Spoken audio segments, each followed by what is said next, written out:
Ano po ba ang trabaho ng isang resource speaker ng presidente?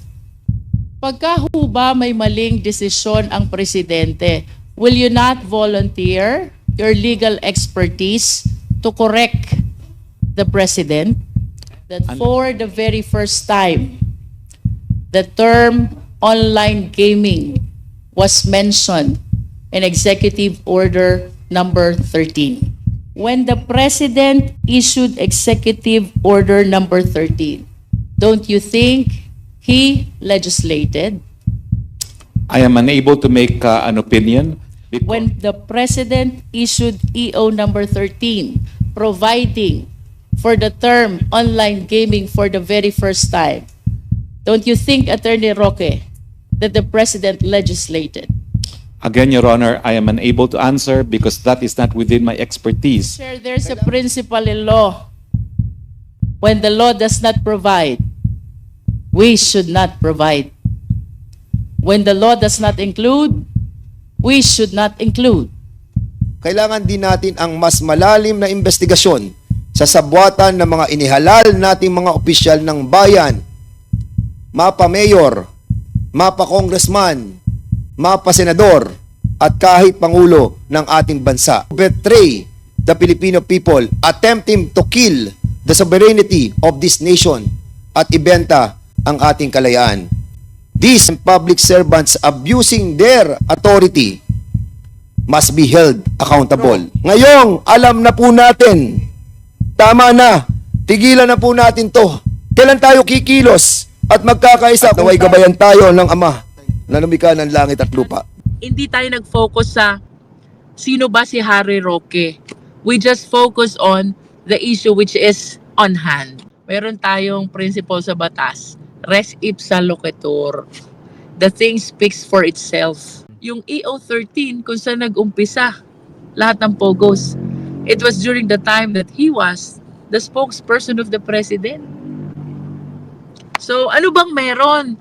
Bakit naman timing na 2017, spokesperson siya ng president, nilabas yung EO13.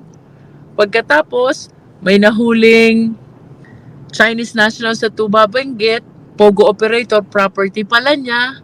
Pagkatapos, may nahuling document sa Porac, linking him also to the Pogo companies. Pagkatapos, may Kasiong na connected pala dito sa Lucky South na dinideny niyang he's lawyering for. Parang nagsabay-sabay na eh. Na if taken together, no? If taken together, there is no other reasonable conclusion but to think na may connection between him and all these pogos. Kasi the reason why I raised the issue of Executive Order number 13, the law which really creates PAGCOR is PD 1869, no? Ito PD 1869, ito yung nagbigay ng first franchise sa PAGCOR. Usually it is 25 years. Maglapse siya ng 1983. So pinasa ng Kongreso itong 9487 to extend the term of PAGCOR 2007 to 2032.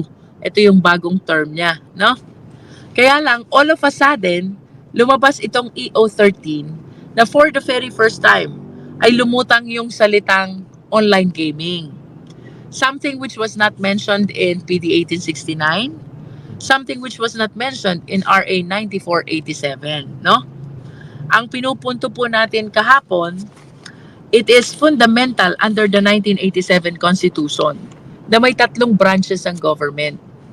We have the executive, the legislative, and the judiciary. Sila po'y may kanya-kanyang powers at bawal saklawan ang kapangyarihan ng bawat isa. Ito po yung tinatawag natin sa batas na principle of separation of powers. The executive implements the law, the legislative enacts the law, and the judiciary interprets the law. The moment you encroach upon the power of the other branch of the government, dun po pumapasok yung tinatawag nating violation of the principle of separation of power. This is very fundamental under the 1987 Constitution, no? Ito po isa sa mga sa mga importanteng feature ng ating kasalukuyang saligang batas na dapat ay hiwa-hiwalay ang kapangyarihan ng tatlong branches ng ating gobyerno. Now, talking about gambling, gaming, PAGCOR, the statutory law is RA 9487, no? Ito pong RA 9487, walang binanggit na online gambling. As a matter of fact, ang definition niya ng gambling dito, yung cards, cockfighting, ano pa ba yan? Mahjong, mga betting, in other words, hindi online. Hindi online. So, etong online is something which is so new that was never mentioned in RA 9487. Ang pinupunto ko dito, Christian, kung gusto nyong mag-online gaming, dapat sinabi nyo sa Kongreso if we can pass a law. Because the power to enact laws belongs to the Congress. But what happened is, nagpasa sila ng Executive Order number 13, and then suddenly lumutang doon yung pangalang online gaming. And then it brought an impression, it gave an impression na okay na ang online gaming. At ang PAGCOR, dire-diretso na nag-issue ng license. Okay. If you will check, no? If you will check, Christian, sapagkat tayo po yung member ng public accounts, member ng dangerous drugs, deputize sa public order and safety, no? Ang napansin ko po talaga observation, ito sinabi ko agad sa mga chairman eh. Sabi ko, are you trying to, are you noticing already? Pare-parehas yung dates. Pare-parehas yung mga Chinese nationals na lumulutang. It seems to me na parang connected ito lahat. Yung nahuling droga sa Mexico, Pampanga, yung pamimili ng maraming lupa ng Chinese nationals sa Pampanga, and then itong mga lumulutang na pogo dito sa Pampanga, all of them happened during the same time. At itong mga ito rin ay pare-parehas ang Chinese personalities na lumulutang and even government officials behind them. And sobrang nakakalungkot lang na unti-unti parang nagkakaroon kami ng theory na ito bang pangyayaring ito ay produkto ng isang malaking plano lamang? This is what we're trying to discover, kung anong koneksyon nitong mga pangyayaring ito sa bawat isa. Bakit pare-parehas na Chinese nationals ang nadi-discover namin? Kung sino lumulutang na pangalan sa dangerous drugs, yun din ang lumulutang sa pamimili ng ekta-ektaryang lupa dito sa Pampanga, at yun din ang lumulutang ng mga may-ari ng Pogos. When I last checked the questionable reclassification of land in Pampanga, in Mexico, Pampanga, to be specific ang nakita kong date is 2017 to 2019.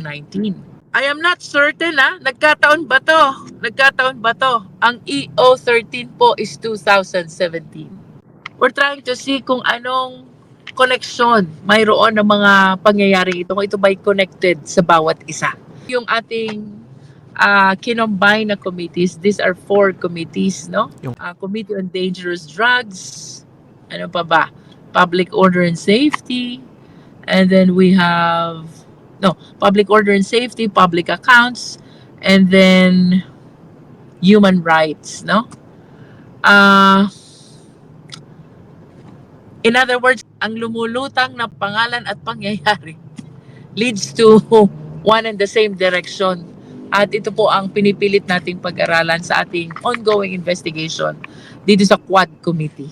Mr. Chair, this is a common knowledge that Attorney Harry Roque worked as the spokesperson for former President Rodrigo Roa Duterte. Does our resource speaker confirm this? Yes, Madam Chair. Mr. Chair. And Mr. Chair, can we please direct the resource speaker to describe ano po ba ang trabaho ng isang resource speaker ng presidente? As spokesperson, I was addressing the Malacanang Press Corps 3 times a week. I was preparing press releases on behalf of the President, and I was answering queries from the media on behalf of the President. And will the resource speaker agree if I would say that a spokesperson position is a position of trust and confidence? Yes, Mr. Chair. And by position of trust and confidence, it means that the President is giving you his full trust and confidence in all matters that might be within or even relevant to the discharge of your function as presidential spokesperson. Does the resource speaker agree? Mr. Chairman, subject to regular consultations with the President. And for the information of the committee, by the position of trust and confidence, it means that the moment the President lost the trust and confidence to the person, he can anytime terminate this official. I confirm that, Mr. Chairman. I was appointed to a position with the rank of cabinet member. With all due respect to our resource speaker, Mr. Chair, I find it strange na sa dami po ng hearing na ina-attendan niya, both in the Senate and in the Congress, all pertaining to POGOs, he have not come across EO number 13, from which the POGOs or the online gaming started. But I'm sure, for the next concern that I wish to raise, our resource speaker is very much familiar with, because this is fundamental in the study of law. There is in law the principle of separation of powers.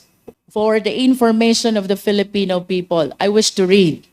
The principle of separation of powers refers to the constitutional demarcation of the 3 fundamental powers of the government. In the celebrated words of Justice Laurel Inangara versus Electoral Commission, it means that the Constitution has blocked out, with deft strokes and in bold lines, allotment of power to the executive, the legislative, and the judicial departments of the government. To the legislative branch of the government through Congress belongs the power to make laws.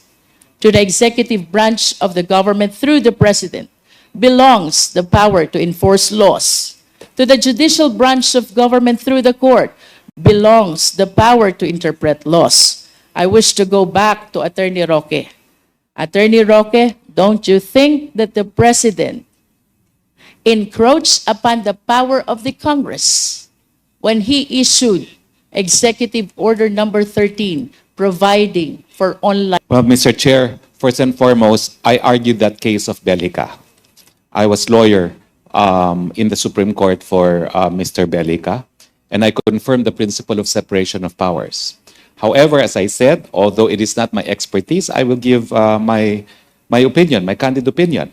And that is, under our scheme of things, executive issuances, legislative enactments are all presumed to be constitutional unless proven otherwise. So the status of Executive Order number 13, unless challenged in court, is that it is presumed to be constitutional. Executive orders being in the nature of implementing existing legislation, Your Honors. Mr. Chair, there's a principle in law. When the law does not provide, we should not provide. When the law does not include, we should not include. If the substantive law creating PAGCOR does not provide for online gaming, then no executive issuances should provide for online gaming. Let us all be reminded by the legal maxim, inclusio unius est exclusio alterius. Kung wala naman pong sinabi dun sa substantive law, then the procedural law should not provide. Let us be reminded that the procedural law should always yield in favor of the substantive law. Mr. Chair, I wish to invite the attention of the committee to Executive Order number 13, the presidential issuance which provides for the very first time for the term online gaming, the term that was never mentioned in the legislation that was passed by Congress. In the 8 whereas clause, it says, clarifying the extent of authority of gambling regulators, particularly with regards to online gaming. And then we have Section 3, clarification on online gambling, which technically defines what online gambling is. And then under Section 4, Mr. Chair, it emphasizes the oversight function of the Office of the President over all forms of gaming, and that includes online gaming. I humbly submit, Mr. Chair, that EO number 13 brings online gambling into life. And I do not understand, Mr. Chair, why this should circumvent the law that was passed by Congress, creating the PAGCOR and providing the authorities to regulate all the gaming and gambling activities. Once again, Mr. Chair, I wish to raise the reason why the principle of separation of powers is very important. The principle of separation of powers and its concepts of autonomy and independence stem from the notion that the powers of the government must be divided to avoid concentration of these powers in any one branch. The division, it is hoped, would avoid any single branch from lording its power over the other branches or the citizenry. To achieve this purpose, the divided power must be wielded by co-equal branches of government that are equally capable of independent action in exercising their respective mandates.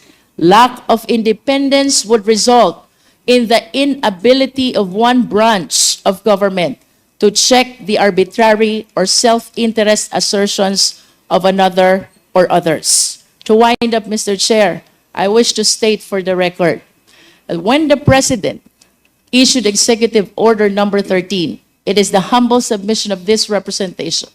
He legislated, he amended, he repealed the law, an act which violates the fundamental principle of separation of power. The executive should not encroach upon the power to legislate that belongs exclusively to the Congress. Thank you, Mr. Chair.